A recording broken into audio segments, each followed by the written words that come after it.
હરિબળ ગીતા કડવું બીજું. નારાયણ નામનો મોટો મહિમાય જી, સુણુ મેં સર્વે શાસ્ત્ર માયજી.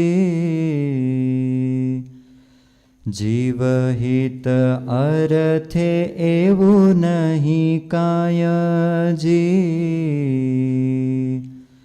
સમજુ સમજી સમરે સદાયજી. સમજુ સમજી સમરે નિષદિન નારાયણ નામ. શ્વાસ ઉચ્છ્વાસે સંભારતા પડ પામે નહીં વિરામ. શેષજી મહાત્મ્ય સમજી કરે અખંડ નામ ઉચ્ચાર. સહસ્ર મુખમાં જુગલ જીભે રટે છે કતાર. પૃથુ મહિમા પ્રીછીને માગ્યા 10,000 કાન. નારાયણ નામ સુણવા અતિશય ઉરમાતાન. હિરણ્યકશિપુ શ્રવણે સાંભળ્યો નારાયણ નામનો નાદ. તપતજી ત્રિયા ભજી તેના થયા ભક્ત પ્રહલાદ. પ્રહલાદ પ્રગટી પ્રીત શું ભાવે ભજા શ્રી ભગવાન. અભક્ત કુળમાં ભક્ત થયા નામ પ્રતાપે નિદાન.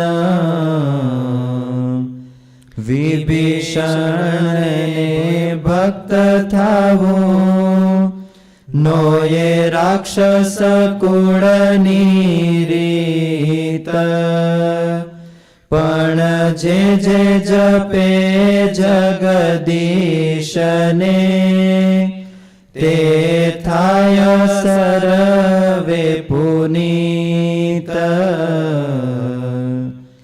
અસુર કુળને અઘે ભયા તરા એવા જીવ અનંત.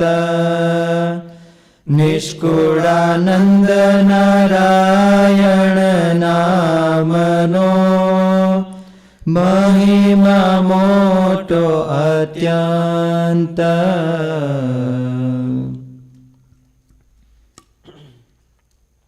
નામ જપ છે એ આશરાનું પ્રતીક છે. નામમાં જેને વિશ્વાસ આવી ગયો અને નામ જપમાં જેને શ્રદ્ધા લાગી ગઈ તો એનો આશરો છે એવું કહેવાનું છે. સ્વામી કહે છે કે નારાયણ નામનો અતિ મોટો મહિમા છે. હરિલીલામૃતમાં સ્વયં મહારાજ નામનો મહિમા બતાવતા કહે છે કે જે સ્વામિનારાયણ નામ લેશે તેના બધા પાતક બાળી દેશે. છે નામ મારા શ્રુતિમાં અનેક સર્વોપરી આજ ગણાય એક. ષડક્ષરી મંત્ર મહાસમર્થ જેથી થશે સિદ્ધ સમસ્ત અર્થ. સુખી કરે સંકટ સર્વ કાપે અંતે વળી અક્ષરધામ આપે. જળે કરીને તન મેલ જાય આ નામથી અંતર શુદ્ધ થાય. શ્રી સ્વામિનારાયણ નામ સાર છે, પાપને તે પ્રજવાળનાર. જીવના હિતના અર્થે એવું બીજું કોઈ નથી, માટે મોટા મોટા ભક્તો તથા મુક્તો પણ અનન્ય ભાવથી શરણ થઈને રાત્રિ દિવસ મહારાજનું નામ સ્મરણ કરે છે. એક પળ પણ વિરામ પામ્યા સિવાય શ્વાસે શ્વાસે નામ જપે છે.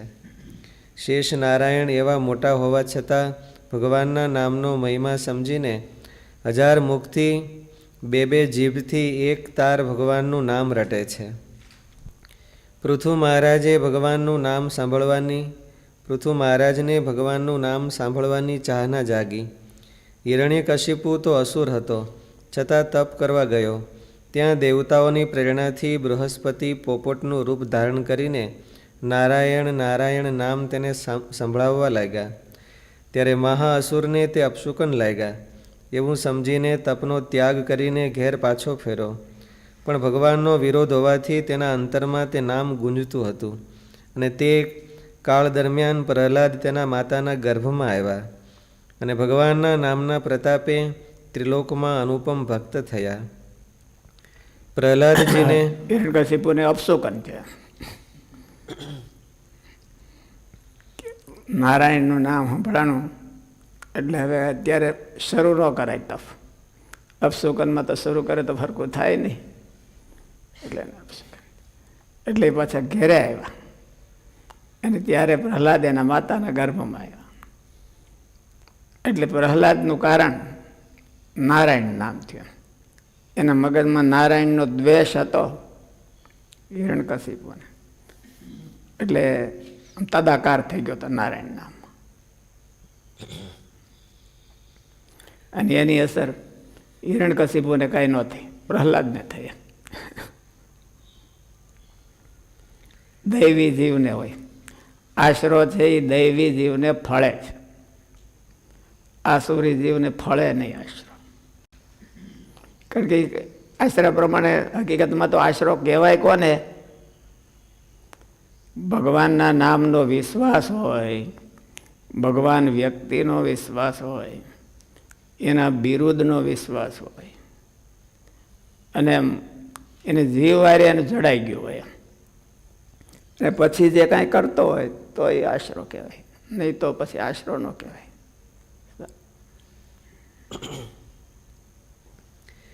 પ્રહલાદજીને આશ્રમમાં 2 દ્રષ્ટાંત દીધા ને, વાંદરીનું બચ્ચું અને બિલાડીનું બચ્ચું.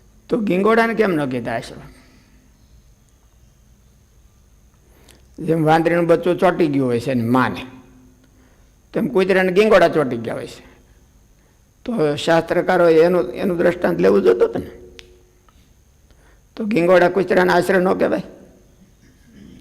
આશરે તો કહેવાય, પણ લોહી પીવા માટે. તો ઓલા વાંદરીનું બધું દૂધ તો પીવે જ છે ને, એને માન ધાવે જ છે. અને ધવરાવવાની જરૂર ન પડે કૂતરાને, એને જાણે ધાવી લે એટલું જ છે. એમ કેમ ન કીધું આશરો? ભગવાનનો આશરો હોય એમ આપણે સાધુનો આશરો હોય છે ને, એમ કે અમે સાધુનો આશરે આવ્યા છીએ. તો આશરાનું લક્ષણ શું?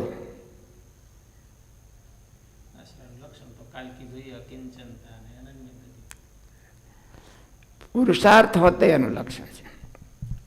આશ્રમમાં પુરુષાર્થ વધવો જોઈએ ને કાંઈક, કે પુરુષાર્થ હીન થઈ અને ગીંગોડાની ઘોડે ચોંટી ગયા હોય એટલે એ આશરો કહેવાય.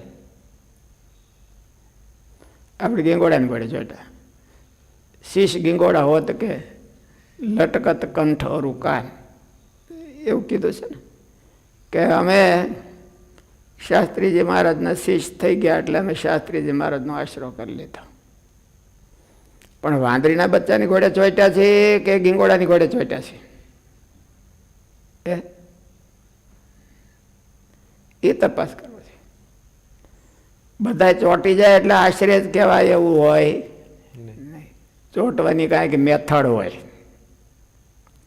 ચોંટવાની કંઈક મેથડ હોય, અને મેથડ પ્રમાણે ચોંટે તો એનો આશરો કહેવાય. તો એ સાધુનો હતે આશરો કહેવાય. અને ભગવાનનો હોતે કહેવાય. આમાં તો ભગવાનના આશ્રયની વાત કરી છે. આપણે સાધુના આશ્રય ગયા હોઈએ, એવા મોટા પુરુષો હોય એના આશરે આપણે જ્યાં હોય તો એનો આશરો કહેવાય. પણ ગીંગોડાની ઘોડે આપણે ગયા હોય ને ચોટ્યા હોય તો આશરો કહેવાય નહીં. ગીંગોડા પુરુષાર્થમાં અકિંચિત કરે અને ખાલી લોહી જ પીવે એમ. તો વાંદરીનું બચ્ચું એનું દૂધ પીવે તો એને કેમ આશરો ગણ્યો?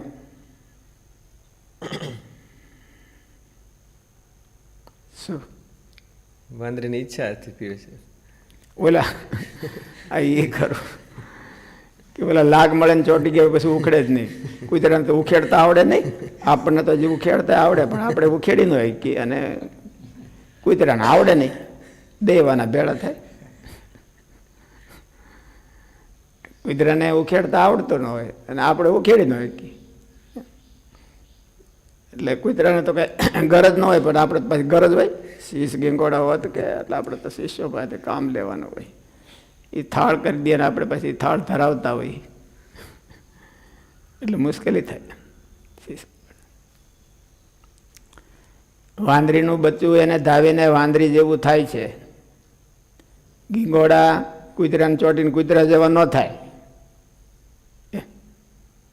એટલે આશ્રિત છે એ એને ચોટીને એવો થાવો જોઈએ ને પાછો સામે.